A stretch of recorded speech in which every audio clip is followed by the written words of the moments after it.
이렇게 살바해. 뭐 하러 사나. 그 말은 남신 58세 씨가 어느 피곤한 저녁 무심코 내뱉은 첫마디였다. 비난도 비하도 아닌 다만 탈진한 마음에서 흘러나온 무거운 한숨 같았다. 30년 넘게 그는 늘 모범적인 남편이자 책임감 있는 아버지, 그리고 가정의 유일한 다장으로 살아왔다. 28살에 결혼한 이후로 아내에게 힘든 일을 시켜야겠다는 생각은 한 번도 해본 적 없었다. 그는 믿었다. 자신이 돈만 잘 벌면 가족은 행복할 수 있을 거라고. 하지만 그는 틀렸다. 그의 아내 한때 그를 감동시켰던 다정하고 참을성 있는 여자는 결혼식이 끝난 뒤 가정을 온전히 돌보고 싶다며 일을 하지 않겠다고 선언했다. 그는 고개를 끄덕이며 받아들였다. 그날 이후 쌀 한 톨에서부터 아이들 학비, 심지어 아내의 친구 모임 비용까지도 모두 그의 몫이 되었다.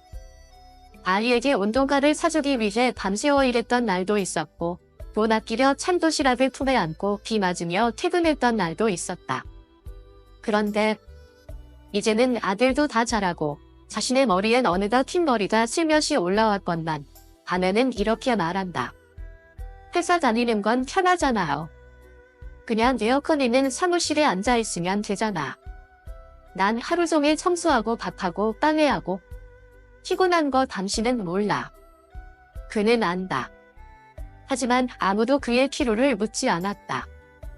아무도 그가 회사에서 얼마나 많은 상처와 모멸을 참고 견디며 월급을 가져왔는지를 궁금해하지 않았다. 시간이 흐를수록 그는 점점 정기적으로 돈을 가져오는 사람일 뿐이라는 느낌에 사로잡혔다. 퇴근 후 집에 돌아오면 아이들의 웃음소리도 따뜻한 밥냄새도 없다. 그저 시끄러운 TV 소리와 함께 들려오는 아내의 차가운 말. 피곤하. 알아서 해먹어. 그러던 어느 날 밤, 그의 생일이었다. 아무도 기억하지 않았고 아무도 말하지 않았다. 아들은 전화에 다짜고짜 아버지가 타고 다니는 차를 단나했고 아내는 이젠 장 보는 것도 귀찮아 죽겠어라며 짜증을 냈다. 그날 저녁, 조용한 식탁 앞에서 그는 차가운 라면을 앞에 두고 혼잣말처럼 속삭였다. 계속 이렇게 살바엔 뭐 하러 살아? 그의 질문은 누구의 대답도 필요하지 않았다. 그는 자리에서 일어나 그릇을 씻고 식탁을 닫고 조용히 부엌을 바라보았다. 예전엔 하루를 마치고 돌아오는 그가 가장 기대했던 공간. 하지만 이제는 그저 차가운 정리장 같았다. 그의 아내 평생 함께하자고 약속했던 사람은 이제 그를 낯선 사람처럼 대했다. 이혼하고 싶진 않아요. 하지만 이렇게 계속 살아야 한다면 그게 무슨 의미가 있겠어요? 어느 날 그는 아내에게 그렇게 말했다. 화내지도 고함치지도 않았다. 다만 모든 희망을 잃은 사람의 공허한 목소리였다. 그 순간부터 모든 것이 바뀌기 시작했다. 왔어요. 밥은 알아서 챙겨요. 나 지금 마지막 해봐야 하니까. 평범해 보일 수 있는 한마디. 하지만 남실 씨에게는 마음을 찢는 얼음칼 같은 말이었다. 배고파서도 피곤해서도 아니었다. 단지 자신이 이제는 집안에 조용히 나타났다 사라지는 그림자 같은 존재라는 사실을 깨달았기 때문이었다. 아내는 더 이상 그와 함께 밥을 먹지 않았다. 오늘 하루 어땠냐는 말 한마디도 없었다. 가족 식사는 말 그대로 각자 휴대폰이나 TV만 바라보는 시간일 뿐 서로를 향한 대화는 없었다. 그가 피곤하다고 하면 아내는 늘 같은 말만 반복했다. 당신은 밖에서 일하니까 피곤하지. 난 집에 있다고 편한 줄 알아? 그는 기억한다. 가난했던 시절 아내가 눈물 글썽이며 했던 말. 난 많은 걸 바라지 않아? 그냥 당신이 퇴근하고 나랑 같이 밥 먹어주는 것만으로도 충분해. 하지만 지금은 퇴근이 10분만 늦어도 너무 늦네? 나 먼저 먹었어. 방해하지 마. 어느 날 그는 일부러 평소보다 일찍 퇴근했다. 작은 생일 케이크를 들고 아내를 놀라게 해주고 싶어서였다. 하지만 문을 열자마자 그는 아내가 친구들과 라이브 방송 중인 모습을 보게 되었다. 짙은 화장에 과일과 와인으로 차려진 테이블. 그를 보자 아내는 인상을 찌푸리며 말했다. 왜 이렇게 일찍 왔어요? 분위기 깨지잖아. 냉장고는 한때 그가 좋아하던 음식들로 가득했지만 이제는 온통 아내가 챙기는 견과류 우유와 샐러드뿐이었다. 그가 위경련으로 약을 찾았을 때 약통은 아내의 개인 서랍으로 옮겨져 있었다. 이유는 간단했다. 내 약인데 당신이 기적거리는 거 싫어. 다림질되지 않은 셔츠, 식지 않은 아침 식사, 빨래가 쌓인 채 멈춘 세탁기. 그 모든 것들이 바늘처럼 그의 마음을 찔렀다. 오직 희생만으로는 사람을 지킬 수 없다는 사실을 깨닫게 하면서 그의 생일, 혼자 사는 아들은 전화했다. 축하 인사도 없이. 아빠, 차 좀 쓸게요. 그가 아직 출퇴근에 쓰고 있어서 안 돼라고 말하자 아들은 짜증을 냈다. 아빠 너무 이기적이다. 나도 이제 어른인데 언제까지 지하철 타야 돼요? 전화는 냉정한 삐 소리로 끝났다. 그는 아침밥을 굶고 아이의 학원비를 마련했다. 밤샘 근무로 아내가 일하지 않아도 되게 만들었다. 하지만 지금 그의 모든 노력은 당연한 의무처럼 여겨질 뿐이었다. 아내는 말했다. 일하는 건 당연하지. 자랑할 일도 아니잖아. 요즘 사람들 월급 3배는 벌던데? 그가 슬퍼할 때면 아내는 무심하게 말했다. 그만 좀 해. 밥 먹고 자한 남자가 왜 그렇게 유약해? 그런 멘탈로 뭘 하겠어? 위로도 없고 손을 잡아주는 일도 없고 따뜻한 눈빛조차 없었다. 은퇴 이야기조차 더는 함께가 아니었다. 그가 은퇴 계획 이야기를 꺼내자 아내는 인상을 찌푸렸다. 모아둔 돈도 별로 없잖아. 언니 친구네 남편은 요즘 사업해서 돈 잘 벌고 해외여행 다닌다더라. 그리고 한숨을 쉬며 말했다. 나도 그런 인생 살고 싶어. 지금처럼은 너무 지루해. 그 순간 그는 깨달았다. 아내에겐 자신이 동반자가 아니라 짐으로 보인다는 것을. 그가 피곤하다고 일찍 자려 하자 아내가 말했다. 아직 쓰레기 안 버렸지? 난 아내 돈 버는 사람이 쓰레기도 버려야지. 그가 대답하지 않자 아내는 다시 말했다. 당신 쉬면 나도 쉰다. 나도 내 퇴근 시간이 있어? 결국 모든 조각이 쌓여 한 선택으로 향한다. 그는 처음으로 월 지출을 기록하기 시작했다. 그리고 비록 한 집에 살고 있지만 각자의 인생을 준비하기 시작했다. 같이 사는 사람이라면 최소한 공정해야지. 내가 평생 돈 찝는 기계로 살 순 없잖아. 같이 사는데 남보다 더 차갑다면 기분이 차라리 인간적인 거야. 그것은 남신 씨가 마지막으로 남긴 말이었다. 부엌에서 아내가 매일 아침 찾는 소금병력, 작은 메모지 위에 적혀 있었다. 그는 떠난 게 아니었다. 단지 그 순간부터 그는 다르게 살기로 했을 뿐이었다. 첫 번째 선언 모든 걸 반으로 나누다.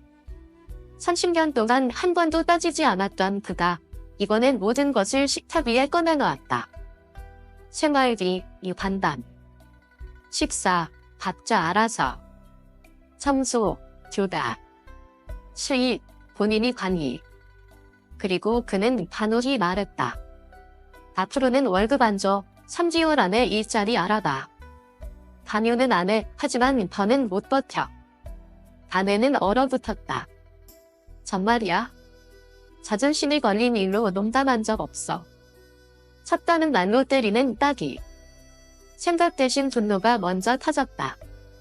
집에서 30년을 살림했는데 이제 와서 나보고 나가서 일하라고? 차라리 이혼 서류 주지 그래? 그는 아무 말 없이 방으로 들어가 문을 잠갔다. 그날부터 같은 집에서 두 사람은 부부가 아닌 낯선 사람이 되었다. 충격적인 디테일 단어의 비밀. 어느 저녁 오래된 서랍을 정리하다가 작은 수첩이 바닥에 떨어졌다. 중간 페이지에는 아내의 익숙한 필체가 있었다. 기본 씨 재산 분할 약 30%야. 집은 남편 명의, 분리함. 보료. 밑에는 지워진 듯한 줄 하나, 그리고 옆에 그려진 두멍 기호. 그 기호는 그의 가슴을 깊게 찔렀다. 결국 당신도 언젠간 떠날 생각을 했구나. 더 많이 못 가져갈까봐 멈췄을 뿐. 그는 웃었다. 심장을 얼리는 싸늘한 웃음이었다. 반전 감춰진 예금 통장. 일주일 뒤 그는 수년간 모아온 예금 이야기를 꺼냈다. 아내는 대답했다. 무슨 돈? 매달 다 썼는데. 하지만 그는 생전 처음으로 통장 내역을 요구했고 거기엔 놀라운 사실이 있었다. 아내는 사촌 언니 명의로 7천만 원 이상을 비밀리에 저축하고 있었다. 왜 그런 짓을 했어? 혹시 모르잖아. 당신이 돈 못 벌게 되면 어쩌나 싶어서. 그럼 나를 위한 제비는? 한 번이라도 나를 생각해 본 적은 있어? 아내는 말이 없었다. 30년 만에 처음으로 가슴을 찌른 한마디. 그날 밤 남실 씨는 저녁도 먹지 않았다. 식탁 앞에 앉아 소주를 한 잔 따랐다. 무표정한 얼굴, 차가운 밥상. 하지만 이번에는 화도 없고 원망도 없었다. 그저 절망뿐이었다. 나 말이야. 그냥 버티기만 하면 언젠간 나아지겠지? 그렇게 생각했어? 근데 말이지, 내 잘못은 당신이 이해해줄 거라고 믿은 거였어. 그는 고개를 들며 조용히 속삭였다. 나는 당신 인생의 그림자였던 거지? 돈 벌고, 돈 주고, 아무 말도 안 하는 그림자. 쿵 하는 소리에 아내는 놀라 눈을 떴다. 욕실에서 들려온 소리였다. 문을 열자 남편이 쓰러져 있었다.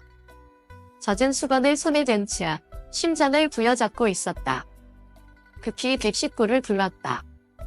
구급차 안. 남편이 잠깐 눈을 떴다. 아내는 그의 손을 잡으며 울먹였다. 무서워. 제발 이러지 마. 잘못했어. 내가 잘못했어. 하지만 그는 고개를 돌렸다. 대답 없이 눈물만 흘렀다. 정실에서 곁에 있는 사람은 아내가 아니었다. 정신이 든 그가 처음 본 얼굴은 아내가 아니었다. 그는 놀랐다. 청소 아주머니. 소식 듣고 걱정돼서요. 죄송해요. 혹시 쾌가 되면? 그녀는 물을 따라주고 잘라놓은 사과를 건네며 말했다. 정말 고생 많으셨죠? 지금 누가 기다리고 계시나요? 그는 미소 지었다. 정말 오랜만에 지은 진심 어린 미소였다. 마지막 경고 너무 늦은 후자. 며칠 뒤 그는 퇴원했다. 아내는 뜨끈한 밥상을 차리고 상을 정성스럽게 준비했다. 그는 몇 숟갈 먹다가 젓가락을 내려놓았다. 늦었어. 사람은 저런 끝에 서봐야 소중한 걸 깨닫는다는다. 난 이미 떨어졌어. 그는 방으로 들어가 조용히 문을 잠갔다. 그 뒤엔 손에 젖은 수건을 쥐고 고개를 숙인 아내만이 남아있었다. 며칠 뒤 또 하나의 충격적인 사건이 찾아올 거란 사실을. 그리고 그날 행복을 하찮게 여겼던 한 여자는 스스로에게 이렇게 물을 것이다.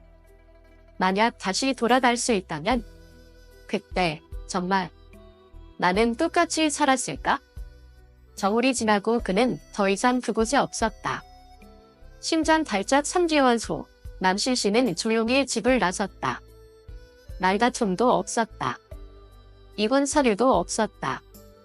그저 몇 벌의 옷, 몇 권의 책, 그리고 신전약 한 겹만 챙겼을 뿐이다. 어디 가는데요? 아내는 놀란 눈으로 물었다. 그는 대답했다. 내 한숨이 방해가 되지 않는 곳을 찾으러. 그를 붙잡는 사람도 대응하는 사람도 없었다. 그의 뒷모습만이 길게 바닥에 드리워졌고 그건 마치 끝난 음악의 마지막 쉼표 같았다. 아내는 여전히 그 집에 살고 있었다. 예전 그대로의 식탁, 소파, 매일 저녁 찾은 TV. 하지만 이제는 쓰레기를 버리는 사람도, 꽃병에 물을 갈아주는 사람도, 아침에 따뜻한 차 한 잔을 준비해주는 사람도 없었다. 무엇보다 오늘 하루 어땠어요? 그 말을 해주는 사람도 듣는 사람도 없었다. 그 안에는 가장자리 해준 낡은 넥타이 하나, 그녀가 처음 생일 선물로 준 것. 손으로 꾹꾹 눌러 쓴 메모. 표현은 서툴지만 나는 사랑이란 누군가가 곧게 설 수 있도록 내 등이 굳는 것이라 믿었어. 그리고 결혼식 사진 한 장, 두 사람이 웃고 있었다. 그녀는 상자를 품에 안고 조용히 눈물을 흘렸다. 후회가 아닌 이제야 가슴 깊이 닿은 깨달음 때문이었다. 하지만 너무 늦어버린 후였다. 어느 날 저녁, 그녀는 조심스레 전화를 걸었다. 밥은 먹었어요. 떨리는 목소리. 잠시 침묵 후 그의 대답. 직접 해먹었어. 아, 나 미역국 끓였어요. 예전엔 당신이 달걀 넣는 걸 좋아했잖아요. 이젠 달걀 안 먹어. 콜레스테롤 때문에. 어색하고도 서툰 대화 속에서 그녀는 가장 하고 싶은 말을 끝내 못 꺼냈다.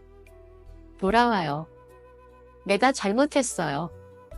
하지만 그녀는 알고 있었다. 그는 돌아오지 않을 거라는 걸. 왜냐하면 어떤 문은 침묵으로 닫히면 그 어떤 사과도 다시 열 수 없기 때문이다. 어느 날 그녀는 먼지를 닦기 위해 결혼사진 액자를 꺼냈다.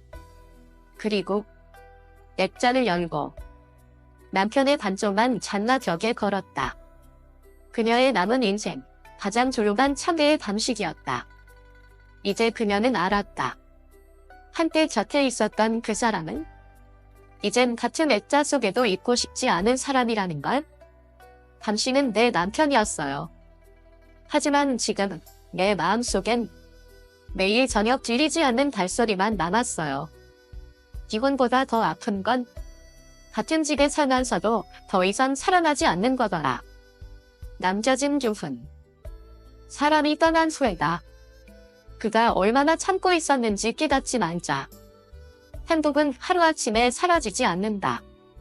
무심한 말 한마디. 지켜지지 않은 약속. 침묵으로 덮은 상처. 그 모든 것들이 조금씩 사랑을 잃게 만든다. 그리고 희망이 완전히 사라진 사람은 더 이상 싸우지 않는다. 그들은 그저 조용히 떠날 뿐이다. 여러분은 이 이야기를 어떻게 보셨나요? 당신의 주변에도 묵묵히 참아주는 누군가가 있지 않나요? 이 영상이 마음에 닿았다면 좋아요와 구독, 그리고 댓글로 당신의 이야기를 들려주세요. 함께 공감하고 함께 따뜻한 위로를 나눠요.